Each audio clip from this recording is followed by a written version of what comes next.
Салем достар, биткоин 250 мың долларға дейін жетеді. Ал эфириум өсуі келесі 18 немесе 24 айда Соланадан асып кетуі мүмкін. Менің ойымша, эфириум өнімділігі жақсарады. Өйткені эфириумда ақшасы көп. Көп адамдар эфириумда ақшасын ұстайды. Баға 2020 жылдан бастап қазіргі уақытқа дейін жақсы нәтиже бермеді. Солана мысалы 7 доллардан 172 долларға дейін өте жақсы нәтиже көрсетті. Бірақ мен эфириумға көбінесе ставка қоямын.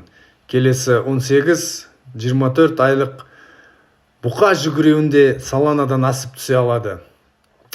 Биткоин бойынша, менің ойымша 110 мың доллардан жоғары болуы керек. Және оның көлемі 150-200 мың долларға жетеді. Менің ойымша, бұл кейде жазда немесе 3-ші тоқсанның басында болады. Содан кейін айналым әртүрлі альткоиндерге айналады.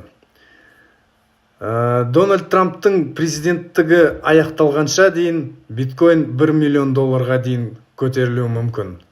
Менің ойымша, олар криптопозитивті және Трамп өзі негізі криптовалютаға және биткоинға қатты назар аударып жатыр.